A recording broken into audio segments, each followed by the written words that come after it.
Carlos Nelson with Cascade Media Group and What's Up Kansas City. And this is on our political channel. Today we have two Black Caucus members and state representatives, Miss Ashley Manlove, get myself together, and Rep. Lakisha Bosley out of St. Louis. Welcome, ladies. Hello. Here. All right. Ashley, since really you're the host of this, tell our audience a little bit about yourself, a little background, get on the fast track and where you're at now. And then we're going to go in on Ms. Bosley. All right. Well, hey, Kansas City. It's State Rep Ashley Manlove. I represent the 26th District, which is the heart of the city, Cleaver 2 to 99th, Homes to Prospect. Born and raised here in Kansas City, served in the Missouri Army National Guard as an intelligence analyst. And I am a Bland. I come from the Bland family. My grandmother was the late Senator Mary Groves Bland, who served in the House for over 30 years.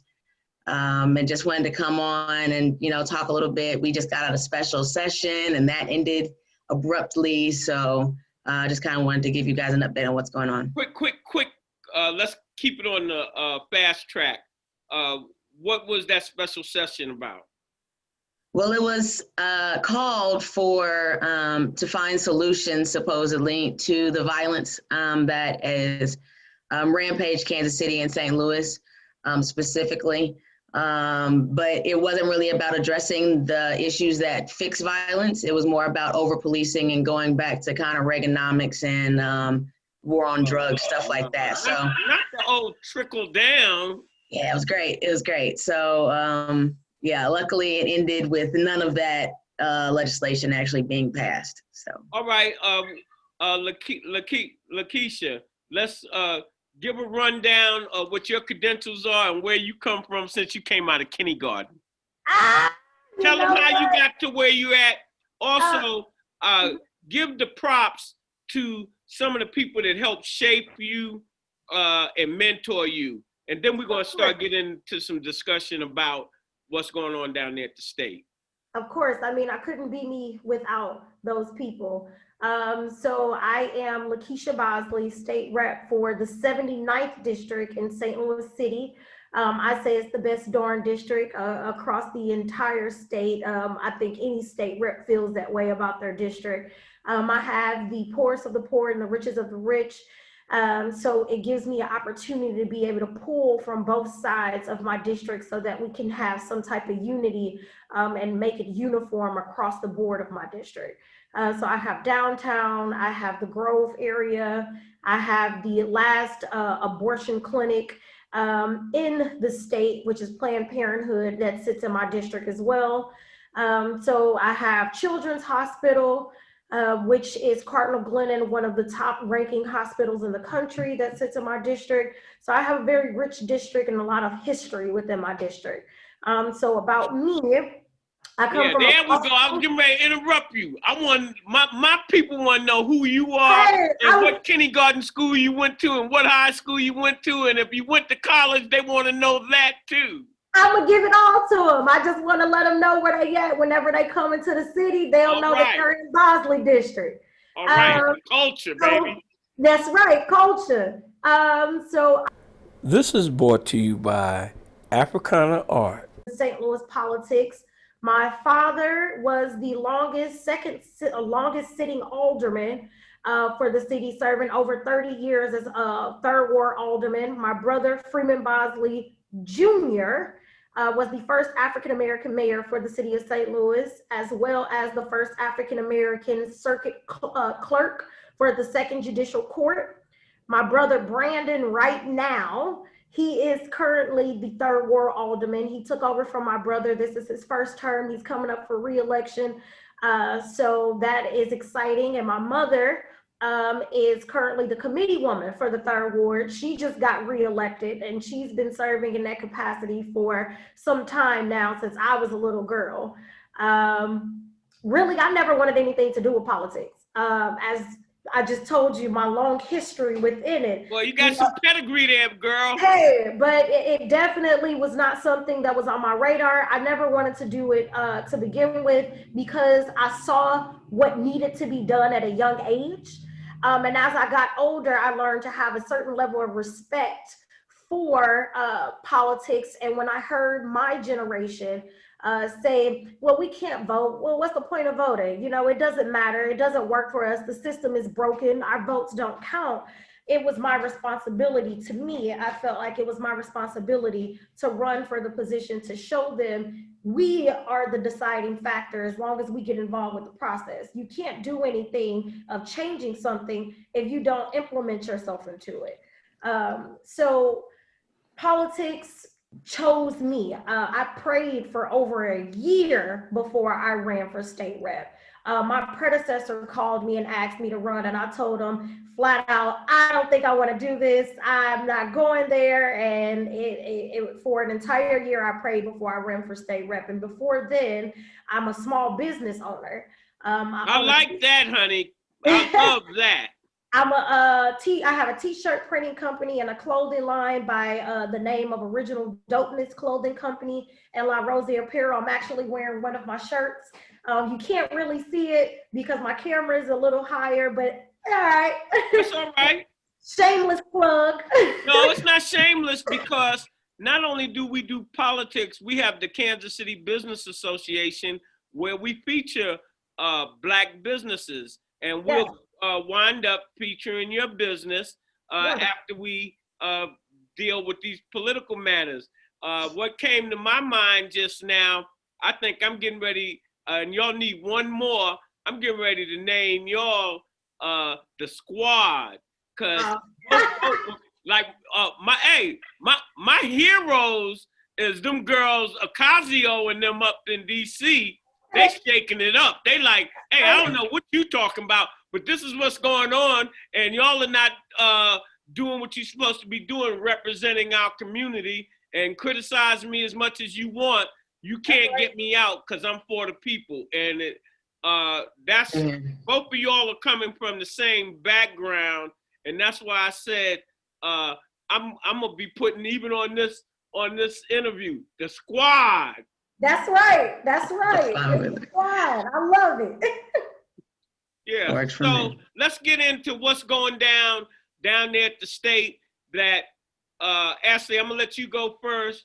What you're concerned with, what you think our community should be concerned with, and if you might, would you recommend some actions to rectify whatever it is that you see we need to be looking at? Okay. Well, first, like I said, all summer long, we have kind of been in and out of this quote unquote special session on violence. It started off in the Senate with an omnibus bill, had about 6 different topics in it, ranging from witness protection to certifying 12-year-olds as adults with armed criminal action and another weapons charge. Bosley can talk about it.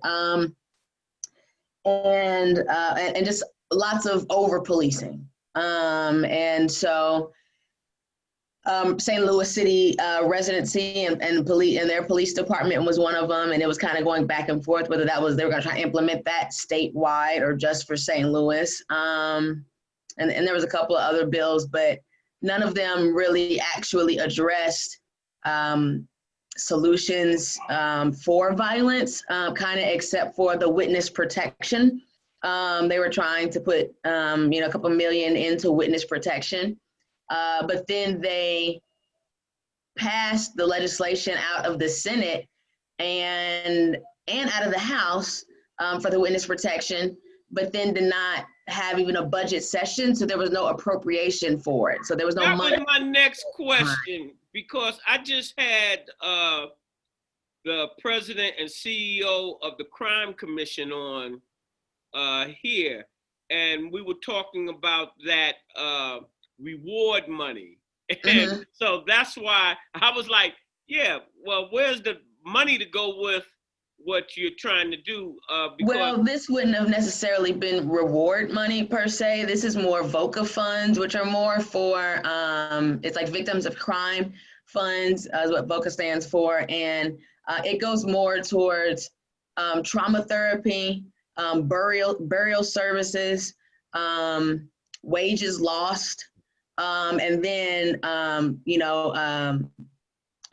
relocation if you're in a dangerous situation. And that's basically what I was saying. I use the reward, but I'm saying to fund the programs that are associated with that witness protection. Right, and that would have possibly helped. As we know, there's this stigma out there, snitches get stitches, but so therefore people have to be incentivized to protect their own communities, which I think is deplorable. But that was not funded. So it ended up, so it went to the Senate. It was six topics. They came down to the House. We broke them down into 6 individual bills because you're not supposed to have just one bill with multiple topics in it. I think they broke it down in like 2 actually, in the Senate. We broke it down into all 6 individual bills in the House.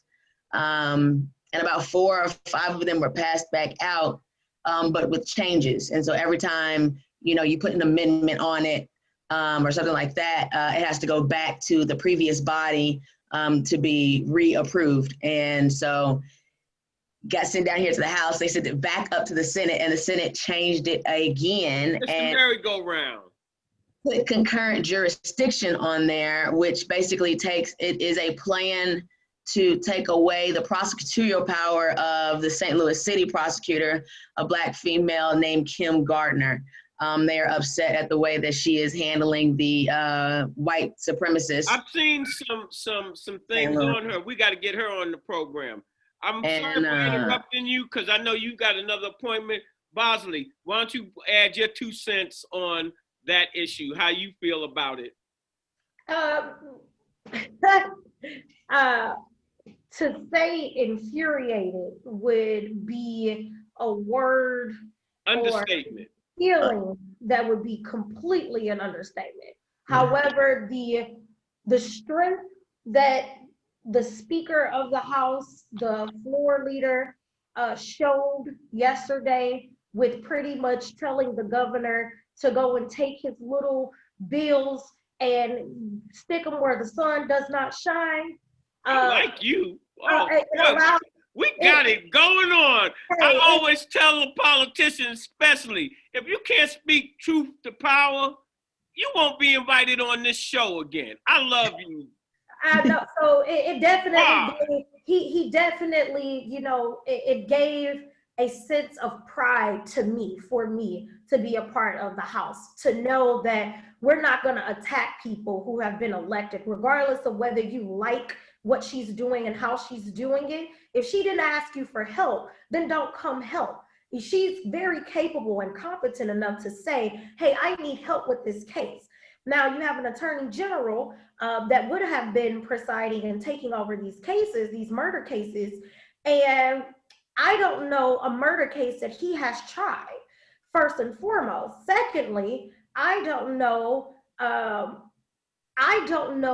his office as a whole, what they're doing in terms of making sure people who are wrongfully convicted actually get out of prison.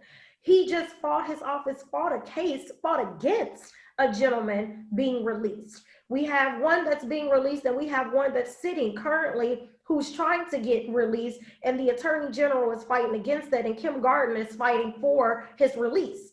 So we have a city that is majority African American, and you have a circuit attorney who's Black, who's trying to do the right things, but yet you have this energy behind her that is against her because how do you feel race relations overall?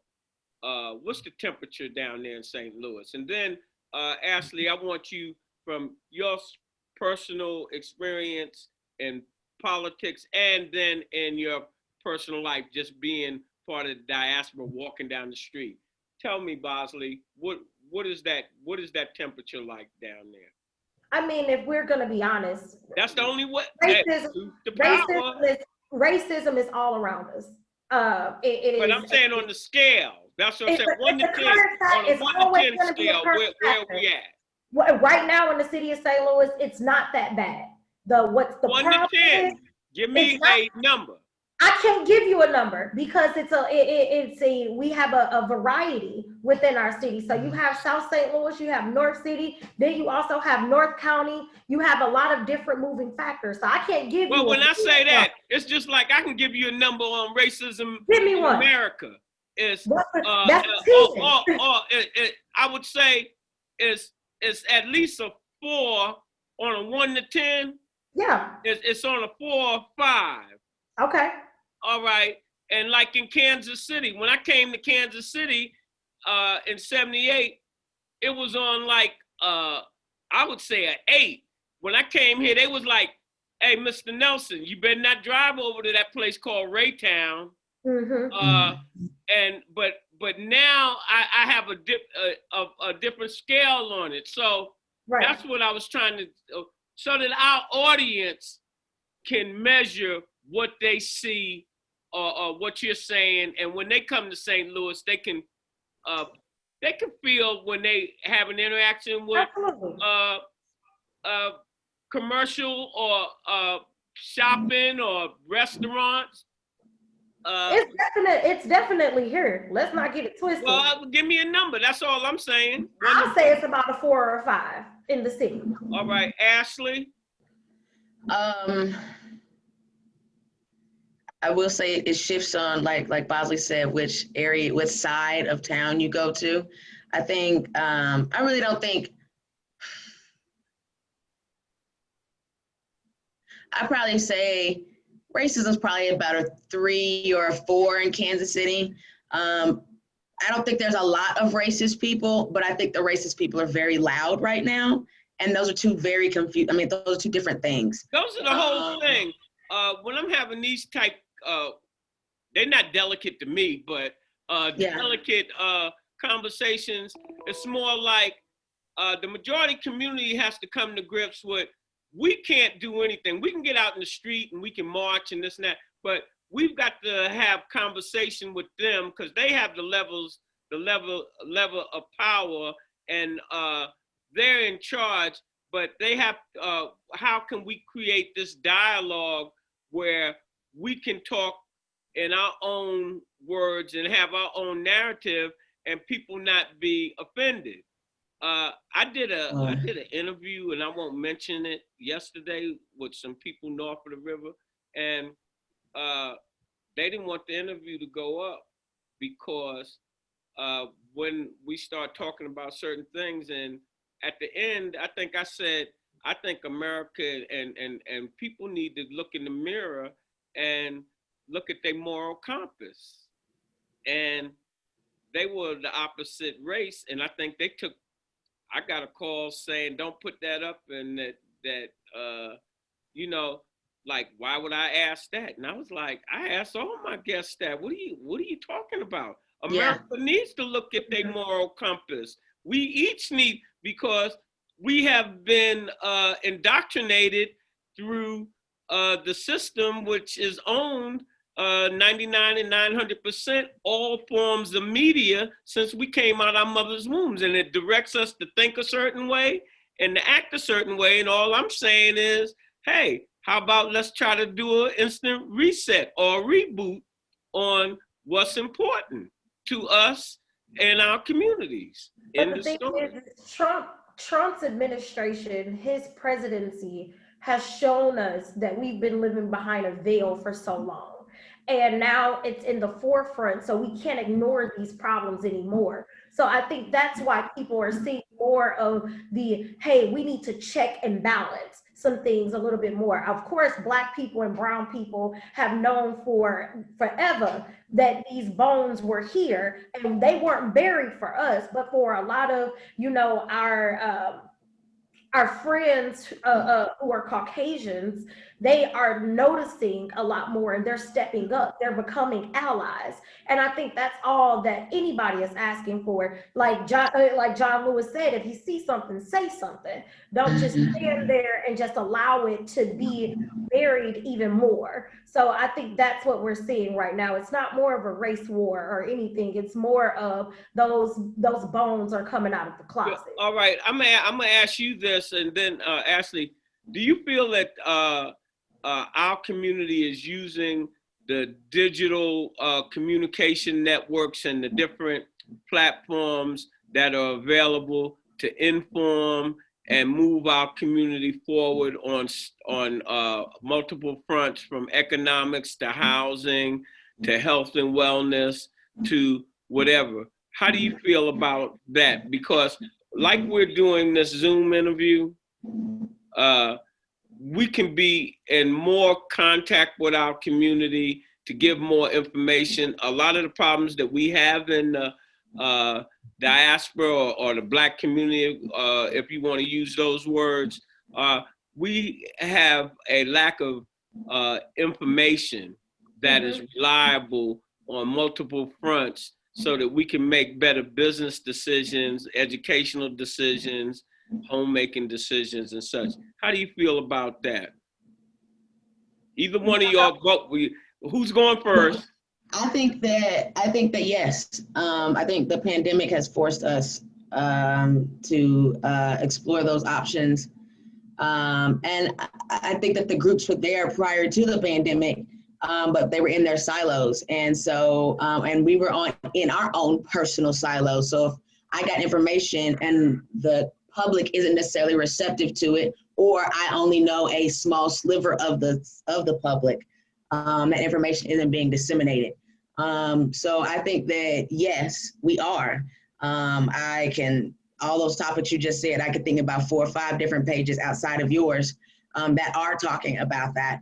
But we as a people have to not be scared and just go ahead, Google it. Whatever you think it is, go find it.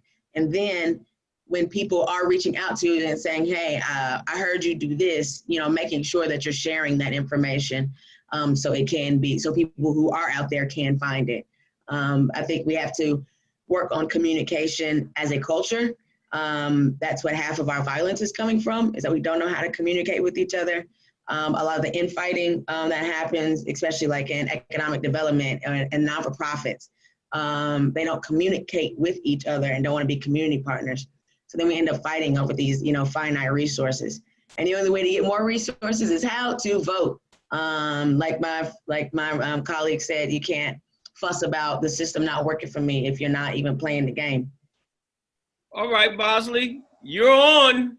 Well, I mean, she pretty much said everything. But you also got to know that we are in our impoverished areas. We don't have the fiber and the capacity to have the high internet or to have, access to the digital world. So we have to fix what the fibers are. We have to fix the actual network system for itself right now. Like in North City, in the northern half of my district, this is a broadband desert. Like a lot of people don't have access to that broadband, that high-speed internet. So yeah, we can say right now COVID has exposed a lot of those things, but we already knew this. We knew this going in. So when are we going to start advocating for ourselves and stop waiting for someone to do it for us? We need to be able to be on the front lines. And as my colleague said, as Ashley said, they definitely need to vote, but you also need to get involved with the census, get counted.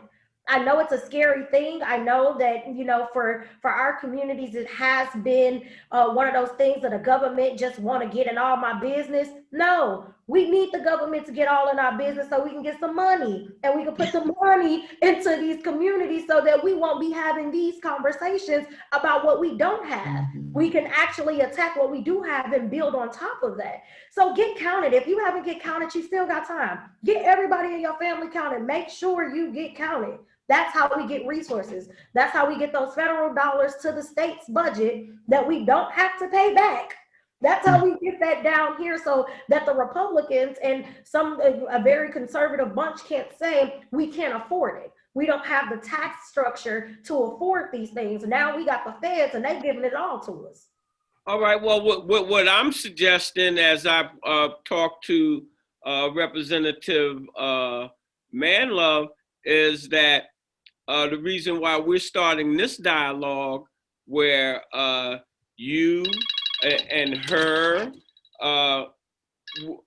can bring some of your Republican colleagues on our show to talk about what their positions are and see how they are willing to work with you and our other reps that are representing our community. And I think this is a perfect format and tool to use to further those discussions.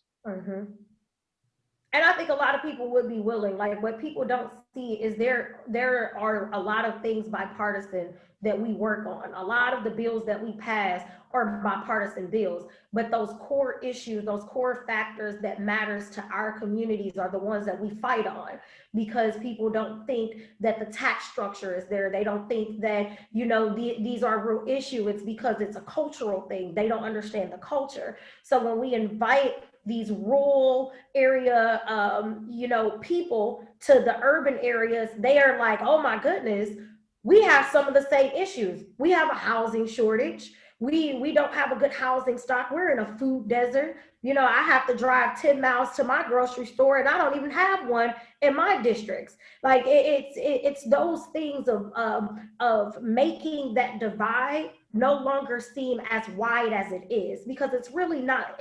Coming together on things that you have in common, not things that separate you. There are more things in common than there are that separate. Very few, 2 or 3 things separate as far as I'm concerned in 2020, the way the 1% has everybody under the gun for economics. That's right. And it don't make a difference what color you are, because they don't got broadband out there where they at in the country, in the rural areas. They having problems with their schooling out there, as you say, the grocery store.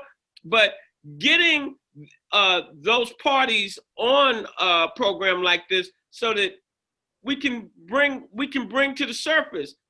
You bleed like me. You got the same economic problems. You've got the same health problems. You don't have enough health care. You don't have enough. And I think that is the key and the solution to the dilemma that we find ourselves in as human beings in 2020. And all politics are local, but at the same time, the same thing is going on an international, worldwide basis with the haves and the have-nots. That's right. Agreed. All right, ladies. In closing, Miss Bland, I'll be calling you Bland, then I'll be calling you Manlove. It's fine. I'm honored either way. Yeah. Either way. What are some of your closing statements? And then we got to have y'all on again next week, because I'm ending this short, but we were talking about this violence and what have you, and my whole well-being tells me it's all about economics. And if we have economics in our community, we can fix everything else.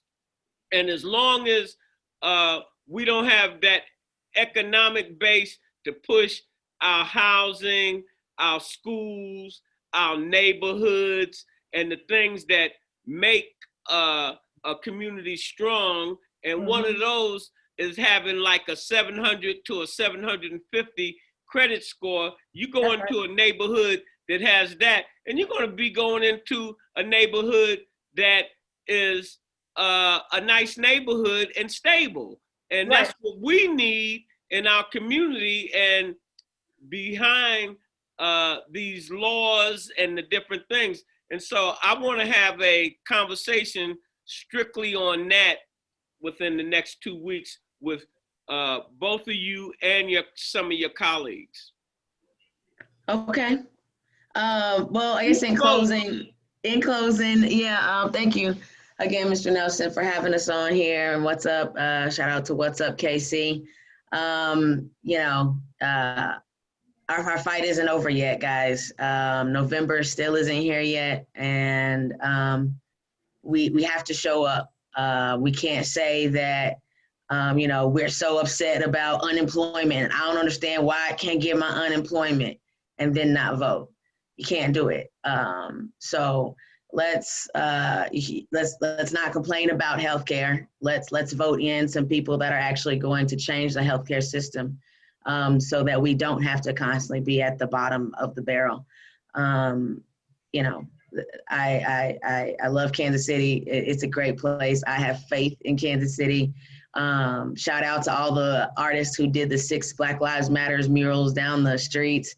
There's a lot of love. Cut you off on that. Right now, we've got all those artists lined up. We're doing a mini documentary on the whole project, how it was conceived, who the artists were. Talked to them last night. Michael Toombs was one of the major players in that. Yeah, good. Well, yeah, that's all I got. Bosley? In closing, like Representative Manlove just said, vote. Please get out and vote. Please advocate for yourselves. The best way you can stick it to the man or stick it to the system is to vote. Let them know that you're watching. Let them know that you're paying attention to every move they make. We saw that in the Capitol when we were voting during special session, that the people came out and said, you may not think that we're watching you, but we are watching. We see you. So let's make sure that we let them know that we see them by going to the ballot box. And if you don't feel comfortable going out in the pandemic, request the absentee ballot and send it in 2 weeks before, so we can make sure that every vote is counted. We don't want to end up with a situation like we did with Al Gore and George Bush, okay, in Florida. We don't want to end up with that. We want to make sure that your vote counts. So please get out, vote, advocate for yourselves. If you don't know something, please reach out. I know my office is always open. I know Representative Manlove's office is always open and very receptive to, you know, helping as much as possible. So, Mr. Nelson, thank you for having us on here. And can I say it? What's up, Casey? Oh, baby! that's what's up, Miss Bosley. Fill out your census. Yeah. Fill out your census. This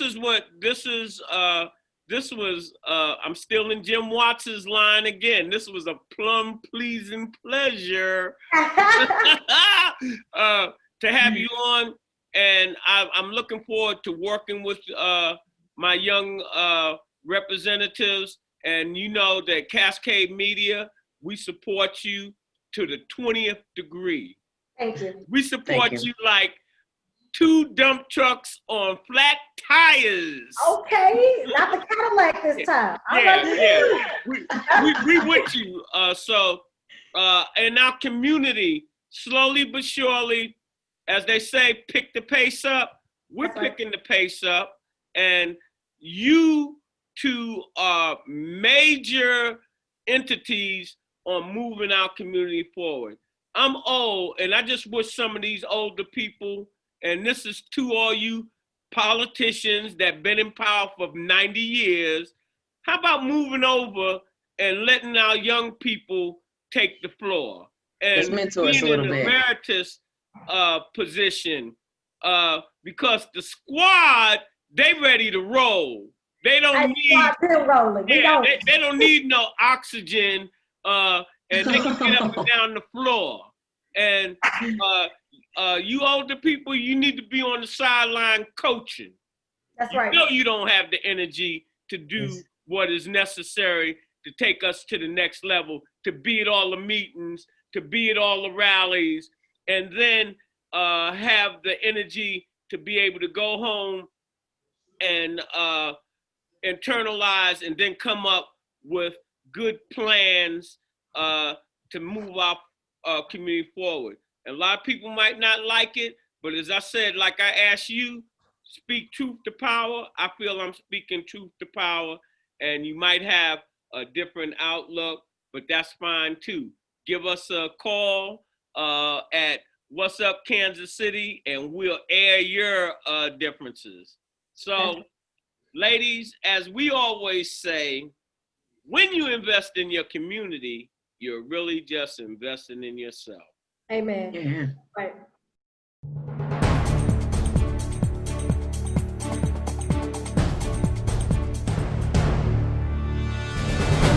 Program is brought to you by the Kansas City Business Association.